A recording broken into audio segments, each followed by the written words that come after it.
Welcome back to Who Doesn't Have a Podcast? The boys are back. I'm joined by returning cameo appearance, aka Jerome Dowling. Say hi, Jerome. Hi, Jerome. Nice to be back. And I'm also joined by Rupert Grint himself, Daniel Allen. Word to your mother. Hey, Dan, let's play another game. Let's play another game of catching Dan up. As per usual, I'm going to read out three things. One of these things is true. Your job is to sniff out the truth. Are you ready? Oh, yeah. Okay, Dan, is this true? Jodie Whittaker's second season features an episode set solely in Primark, with the 13th Doctor in Yaz working the tills whilst trying to find a monster that disguises itself as a coat hanger. Dan, did this happen? Peter Capaldi's 12th Doctor stars in a Children in Need special where he fights Pudsey Bear, who's been turned into a Dalek. The BBC received a lot of complaints for how dark it was to turn a beloved children's icon into a raging killing machine longing for death. Dan, did this happen? Dan, did this happen? Peter Davidson once voted Sylvester McCoy as the Doctor he'd be most likely to fuck in a random episode of a weird TV show on British TV called Banzai. I'm gonna have to do that one again. Dan, did this happen? Peter Davidson once Keep it in. Just keep it in. Peter Davidson once voted Sylvester McCoy as the Doctor he'd most likely to fuck in a random episode of a weird TV show on British TV called Banzai. All right, Dan, shall I give you a recap? I'm with Banzai. We need to do our recap first. Recap, right? Do we? Right. Is the fact that Do we really? did the 13th Doctor and Yaz work in Primark for a whole episode? Or No. did the 12th Doctor battle against Pudsey Bear, who'd been turned into a Dalek? Again, I feel like I'd remember that. Okay. Did Peter Davidson vote Sylvester McCoy as the Doctor he'd most like to fuck in a random episode of a weird TV show on British TV called Banzai? Oh, I don't know anymore. Just quickly, on the Primark one, that was the one with the pating, wasn't it? The Pating, yeah. Oh, don't pretend. Pretend what? Little side references. The Pating. Oh, yeah, that No, Primark one, that was the one with the alien. But yeah, No, I did. The Pating is the monster. Mike just knows how much I hate the The pating. Pating is the monster that disguises itself as a coat hanger in the episode where the Doctor and Yaz work in Primark. Well, he disguises itself as a whole load of things in Primark. So just think of all the things you don't like in Primark. That's the pating. But why specifically Primark? The skinny jeans. I don't like them. The BBC wanted it to be more relatable. They wanted the series to be more relatable. They chose Primark. Or Okay, right. Remind me. did Peter Which Doctor? Peter Capaldi? Was it Peter Capaldi? Did you say? The 12th Doctor in a Children in Need special goes against Pudsey Bear, who's been turned into a Dalek, and the BBC quite rightly received a lot of complaints for how dark it was to turn Pudsey Bear into a killing machine who longs for death. Pudsey Dalek. Pudsey Dalek. Exterminate. He's done it. He's fucking done it. We can wrap things up there. We've peaked. That's it. We've got our 15 seconds. It's difficult because none of them seem realistic. That Peter Davidson didn't vote for Sylvester McCoy as the Doctor he'd most like to fuck in a rat. He voted for Tom Baker, clearly. Also, when did he vote? Oh God, I'm gonna go with option number one. You know, it's not confident. Are you sure? Are you sure? I don't feel confident with any of these All right, options. I'm going to ask you three questions. Which one do you want to pick? Which one do you think you should pick?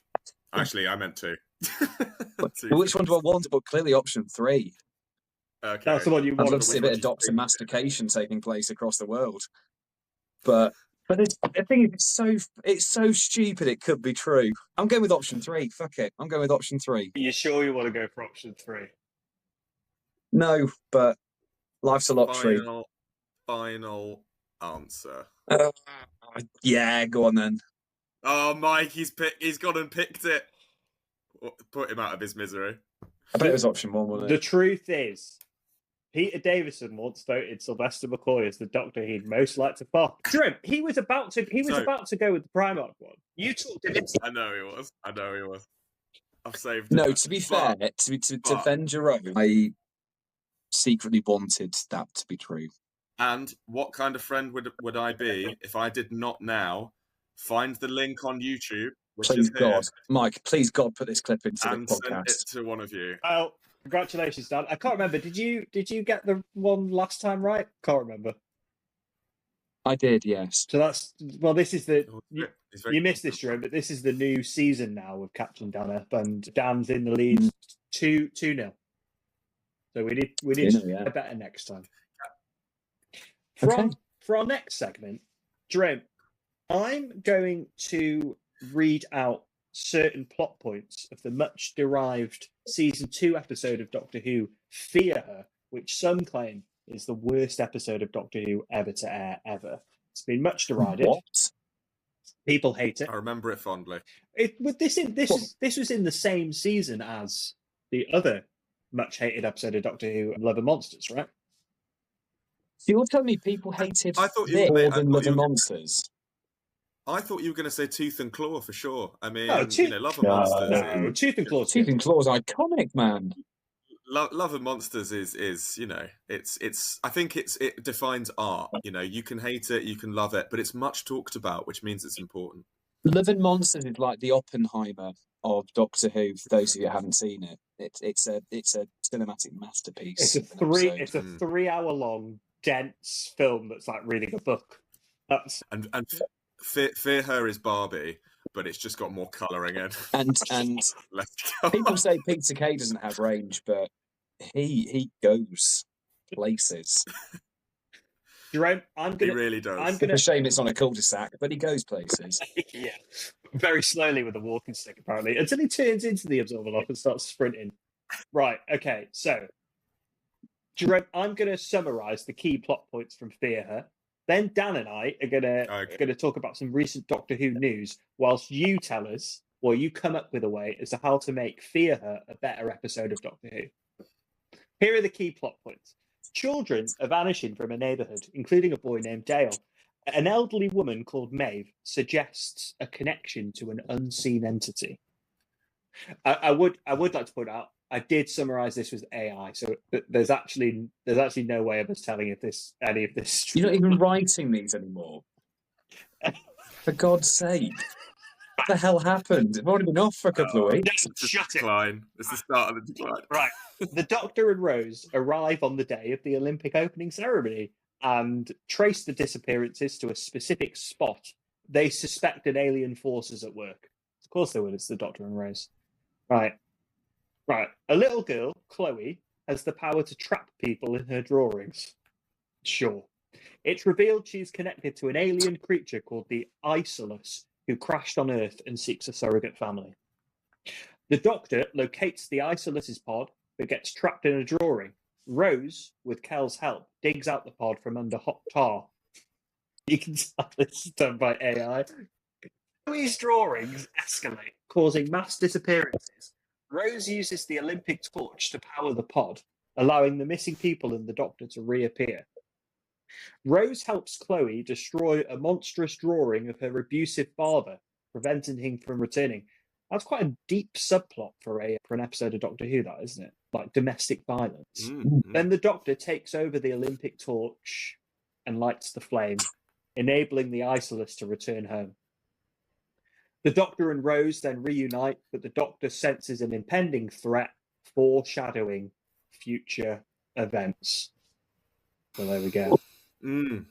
So a lot to digest. On there. paper, that actually doesn't sound like too bad of an episode of Doctor Who, but it was panned, that episode, critically panned, in fact.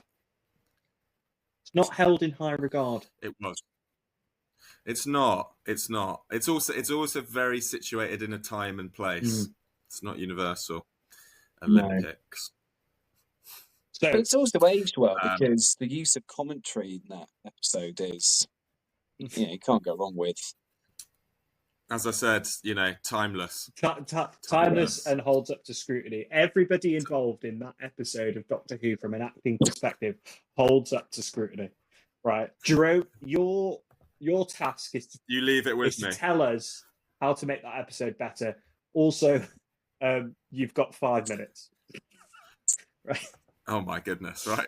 So I have to fill out 5 minutes rather than just give you 20 seconds. Got you. No, it's fine. It's fine. Let's go for it. Let's get into a bit of Doctor Who news.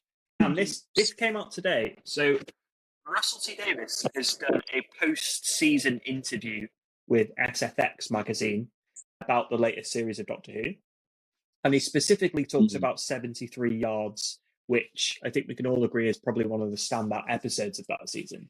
Like it, yeah, it's a really memorable episode. It's actually very good. Here's what he said. I'll quote this. He says, "I think we've made episodes like 73 Yards that make you think about, life." And he says, "What does the woman say to her?" is what every viewer keeps asking him. And he says, "You're literally asking the wrong question, because there's nothing a woman could say to you in 10 seconds that would make you run away from your own daughter. That sentence doesn't exist. So therefore, what is happening with the woman is far deeper and graver and malevolent and dangerous than a simple sentence." And I think that kind of fits in with the theme of the season, where it's a bit more magic. It's a bit more, do you know what I mean? It's a bit more like fantasy. There's a lot. And I think I'm right in saying that we actually discussed this on the podcast after the episode had aired.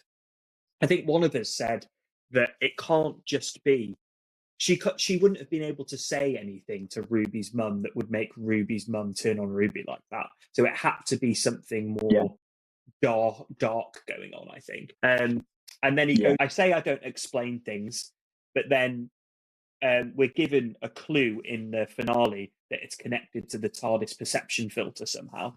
And suddenly that starts to make sense." But then he says he's not going to go into any more detail. Classic Russell T Davies. So I just wondered what you thought about that. I think it kind of makes sense. I think if they had tried to reveal what that woman was saying, any way they did it would have come off as an anticlimax, really. But what could it possibly have been? Definitely doing it the right way, and it also ties into what you said in the past about this being like a 2-season arc. Yeah, that maybe we'll get some answers next year. But yeah, it's true though, because again, in sort of a small amount of time, it would have to be something cataclysmically awful to make people run away at pace. So, I'll see what is quite interesting as well is the fact that it's almost been like a universally asked question. It's not just been us picking up on a podcast. Everyone's had exactly the same thought process behind it. So it's definitely hit the right nerve or touch the right tone that he was going for in that episode. Even the way the season ended, because it's Mrs. Flood, and she's obviously talking about there being a lot darker and worse things happening. So I wonder if we're going to get a darker and more intense series. So crucially, I think it's brilliant that he's acknowledged it. Can't wait to see season 2. Yeah, I wonder if they'll pick back up. I wonder if they will ever try and concretely explain what was going on with the TARDIS perception filter and how that related to the 73 Yards. Because you remember in the finale, Ruby, the Doctor's talking about the perception filter, and then he says it has a certain distance to it, and then Ruby, or he says it, I think he says it in meters or something, and then Ruby converts that into 73 yards, which I thought was really clever, because everybody did come away from 73 yards thinking, how did that alternate timeline affect the Ruby that we have today? Like, how did that? Because even though that timeline was technically wiped, I don't know, it's still kind of there, isn't it? And it stayed with her. It stayed with her, and she did live this whole life. So I wonder if there will be any elements of that get picked up in the next series. Because, like you say, if it's a 2-season arc that's been planned out in a 2-season way, then yeah. And you wouldn't end the series on such a dark final quote or final line, would you? No. Because it's quite clear that this is only half the story, and it's about to get a hell of a lot harder. Yeah. So yeah, I think he's maybe setting us up for the sort of potentially the sort of dark tones of a Doctor Who series, which would be amazing. We can only hope Wait. so. And then I wonder how that's going to actually play into the war between the land and the sea, which I'm hoping is a bit darker anyway. And the next bit of Who news is regarding the war between the land and the sea, which apparently is filming in Mallorca. Is that right, Mike? Wow. Who knew? Yeah. The second bit of news is that the war between the land and the sea is going to be filming in Mallorca. I don't know what that means. I don't know how that is Warm, relevant. I think it's hot climate. Is it just an excuse for the cast and the production crew from the war between the land and the sea to go on holiday to Spain? I mean, Mallorca is an island anyway, and it's basically surrounding. It's surrounding. I'm fairly sure it's one big beach. So unless you're going to have some way of it looking like it's attacking all sides and being trapped on an island, or it's to do with sun cream. Would be. And the war between the land and the sea is UV. So there's been some really interesting. That's the silent killer. Yeah, it's actually a public service announcement, health announcement for UV rays. This whole 6-part series. There's been some interesting photos from the filming of War Between Land and the Sea. Potential spoiler alert: if you're watching this and you don't want to know anything about the War on the Land and Sea, then it's not really that big of a spoiler, to be honest. But Dan, are you happy for me to spoil it for you? I'm happy for you to tell me and the one other viewer that we have. There have been a lot of pictures of the sets that have been decked out with rubbish, so like sea rubbish. So I think one of the subplots of it is going to be the damage that we're doing to the seas, which I think is quite cool. And I think we know that the Sea Devils are in it, the Doctor Who villain, the Sea Devils. So it might be the fact that they are fed up with humanity about how much damage we're doing to their ecosystem, because a lot of the street fucking ruined that for me, Mike. A lot of the streets have been decorated with rubbish and stuff like that. So yeah, which I think is like an interesting. And to be fair, that is typical Russell T Davies, like taking those. Because look at Years and Years as another example. You know, he's very much finger on the pulse when it comes to like talking events in society and like, you know, shared problems that we all have. So yeah, I think that looks really interesting. As we've said before, Dan, I know we've discussed it quite a lot. I'm actually more excited, I think, for that than I am the second series of Doctor Who. It's been ages since we've had a Doctor Who spin-off, so I know that when that comes around, that's going to be really interesting. I think that's going to be because I think it's supposed to look a little bit like these Marvel TV shows, isn't it? Really, like a mini series, like a 6-part mini series that just plays on Disney Plus or whatever, and obviously the iPlayer as well. I think Doctor Who's future and that Disney Plus partnership probably hangs quite a lot on how that spin-off show does, because if people tune in for the spin-off, then I think that gives them a real indication of how interested people are with Doctor Who as a brand, I guess. It does, and I think it gives, and I think the beauty of this is that it gives new and existing fans a breath of fresh air. Yes. Which in Doctor Who, I think we've been long overdue. Yeah. So I'm looking forward to the outcome of that. It's going to be exciting to see where it takes the show. Stay tuned for our weekly spoiler-filled podcasts about the war between the land and the sea, where we dissect each episode in extraordinary depth. No pun intended. And we debate the hot topics like, what is your favourite type of recycling? Going to be killer content. I'm going to go with cans. I'm going to go with bottles and cans. Bottles and cans? Oh, no, I like those. Bottles and cans. I like those things. Yeah, I like those things that trap fish. That's a joke, by the way. Like, obviously, I can't endorse people. You know, those little net thing. No, it's like, like a 6-pack of beer or something, and they put the little plastic bit around them, and then that goes into the sea and kills some fish. That's my favourite bit of sea pollution. I think the top one has to be the BP oil spill. Yeah, I think that's the number one in. Yeah, that's because I think the sea's always needed a hint of black, hasn't it? And I think it's good to. Have you seen that? I think if the sea's one thing, it's not volatile enough. Right, Jerome, how are we getting on? You've only had a couple of minutes to come up with an opportunity to fix what many deem a broken episode. Yeah. Please tell us how you would fix Fear. Yeah, so before I think about the financial irregularities with regards to this 5-minute plot, Fear Her, it's rubbish. How can you make it better? Well, firstly, you can stop naming characters Dale.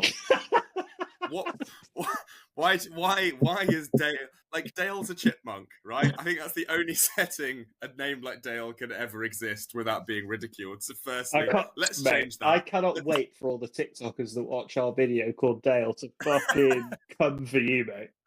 I'm just going to say this outright. We haven't pissed off the TikTok fans enough. Dale's my favourite name. Now going on a name basis. That's all right. I don't have TikTok, so the Dales are more than welcome to let poor me Dale Winton, he'd be spinning in his grave. Dale Winton. Weirdly enough, that was also the name of my history teacher. Anyway, that's probably PCR. Anyway, so Fear Her. I feel like, without genuinely being serious for a moment, its budget is so small, they can't do anything good with this episode, right? You're being chased by squiggly pencil HB drawings that I feel like if there was a bigger budget, a better budget, a kind of crisper budget, right? You could turn this into a whole kind of let's not do doodling, let's not attack the doodlers. Let's start drawing actual kind of monstrous, horrendous kind of like villain figures, because the episode does, it kind of skims the surface of domestic abuse. It starts that conversation, I think, in a way that could be good, but they never really expand on it. And ends it. So never really expand on it. Also, like I feel like the element of like how kind of terrifying the father figure is, being at the back of the closet behind, a kind of pink Primark sweater, that it kind of like maybe takes a little bit of the edge out. So maybe let's not do that. Maybe let's turn the wardrobe or the closet into kind of a Narnia aspect, sort of dystopian world for a start. Maybe kind of introduce a kind of portal that leads to a much darker, much more aggressive kind of landscape, and the Doctor has to stop that.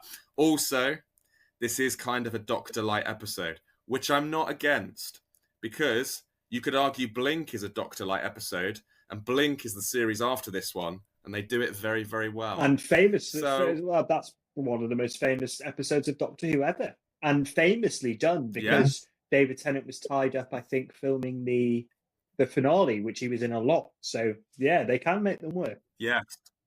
So they can make them work. So I'm thinking, I'm not necessarily saying let's bring the Doctor back into more of the episode, because it can be done. However, he is taken out of this episode pretty early from what I remember.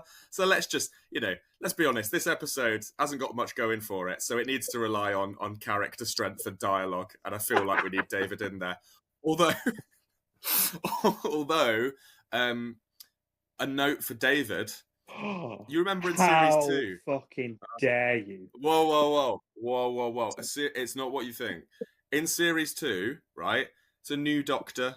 It's a moody Doctor. God, I forgot about it. Right? It's a moody Doctor, and I feel like he kind of went through this brief sort of fascination with the black shirt, darker shirt, and it just feels a bit too much on the nose. I don't like it, so I feel like let's go back. Let's revert back. Heroic figure. Let's bring back, the kind of the positive David, not the series 4, everything's terrible and shit, and everyone, it's like I need to die or everyone else does Doctor. Let's ignore that. Let's go to positive Doctor before he ultimately loses Rose to complete oblivion. Also, the Olympics. Don't worry, I'm coming to the big one. The Olympics. Does it I feel like episodes that are always kind of put in a certain period to do with a certain event always kind of lose their magic very, very quickly. So would it be better to make it just any Olympics, or kind of a fictional Olympics, rather than the 2012 one? Do you think, actually, genuine question for you both, do you think that was done by the BBC as a kind of hype thing, or like a financial thing to kind of dovetail the Olympics into it? Or do you think they just... Yeah, when did this episode come out? 2006? It came out before. Yeah. So it had been announced that the Olympics was going to London but it was quite a while before. Yeah, it was, wasn't it? Don't they? Do you think it was like a hype? Hold on. Don't they usually announce that? How often are the Olympics? Is it every 4 years? Every 4 years. 4 years. 4 years. Yeah. Oh, so that's so weird then, isn't it? Because if that episode came out in 2006, so was London announced? Was London 2012 announced like 6 I'm going years to double before? check. I'm sure it was. It was announced in like 2002 or something. It was like a good 10 years or something before. Because I thought they announced who picks. It takes that long to like. Sort I thought they announced who hosts the next Olympics, kind of like at the end of each Olympics. No, We're just going to have a quick look now. When was the Olympics awarded? Oh, okay. So you can still hear me, can't you? yeah. Yes. Yeah. So the International Olympic Committee awarded London the right to host the 2012 Summer Olympics on July 6th, 2005. So it was a year before. Okay. Yeah. So obviously it was in the news. I just feel like, I don't know, it just kind of like ages it in a way that, because like we all then saw the Olympics, it was very different to what we were shown in that scene, and I just don't know if it worked. But what we saw. But also there's that scene where the Olympics is happening and there's loads of people in the stadium, and then all of a sudden they're gone. And the commentator for that is very, very calm and casual in their delivery about all of these people suddenly, mysteriously disappearing out of nowhere. It's almost like it's like these are the calm and kind of, sort of unmistakable tones of someone who had worked at the BBC for many, many years, sort of retained a very strong level of professionalism about them for their entire career, the sort of thing an event like this needs. And that kind of royally went through the fucking window. So I think we'd change that. Maybe get someone else in. Maybe cut all of that, or dub over. Yeah, maybe all of that. That might be a good start. I was actually thinking we could get Dan in. Dan's quite iconic, just as Dan. So I feel like Dan, and he's also kind of got that kind of presenter mold voice about him that I think would be quite good. Dan, you would be good at that. For the Olympics. I think you would be quite good at that, Dan. Actually, no, to make this episode better, Chloe Webber, right? Obviously, child acting, not going to go in on it. It's bad. It's go in hard on Chloe Webber, Jerome. Go on, really rip the shit Stamp on her hopes and dreams, Jerome. Stamp on them good. It's not her fault. But one thing you could say is those scenes, from what I remember, because I haven't seen this episode in many, many years, there's the scenes where she's doing a demonic voice, isn't there? Oh, there's the scenes where she's being possessed and she's doing the demonic voice, right? I feel like they maybe should have got someone else to do. All in all, let's kind of get a bigger budget. Yeah.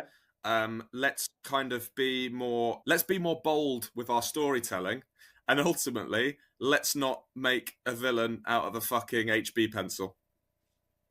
That's how I'd make the episode better. There we go.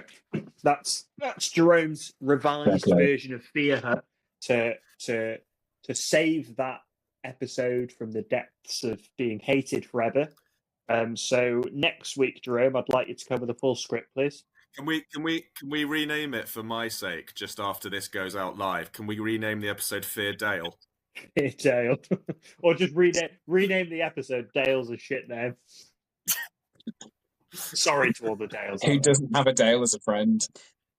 In that episode, the only way they can go, or that alien can go back, is by flicking the stone or the spaceship into the Olympic torch, which is just a flame. So it's no hotter than any other flame in the world. Let me guess. So, is it something to do with the fact that loads of people are paying attention to it, and it's the power of like humanity or something, and something like that? Right. I don't know. I haven't seen it in ages. Is it? It might be. Like it's a big event, and therefore it carries more power. Reeks of when when James Corden saves his baby in that episode of Matt Smith's era with the power of love. Now that's an episode we need to rewrite. That's brought us to the end. I think it might have. Well, on that bum note. Well, thanks for that, Jerome. I think you did make the episode. How would I? Yeah, that was wicked, man. How would I rate your rewrite of Fear Her? I'd give you a solid. I think Fear Her's a 3 out of 10, and I think you've made it a good 7 out of 10. Oh, Oh, take that every day of the week, mate. Yeah, I'm going to go with a solid 8, I'd say, because 8 out of 10. Oh. because your description entertained me more than the episode ever did. So that's a promise within itself. You are my favourite Strictly judge. Thank you very much. Yeah, well, fear her. There's no reason to fear her anymore because rewrites, sequels, it's all possible. I for one would love to see a sequel of Fear Her with Shooty. I think they can make it work with a bigger, better, bolder budget. So Chloe Webber comes back as an adult. Well, funnily enough, roll on the Isolus. Yeah, and you got the US Olympics as well, and the Americans will go nuts for that. Yeah. Yeah. Yes. Oh, see, they want to take it more to the States. That so famous, there you go. That's how you do it. Famous and then we're back here in another 10 years. That famous and memorable Doctor Who villain, the Isolus. Can we have a moment of silence for the Isolus? Yeah, that's a long enough moment.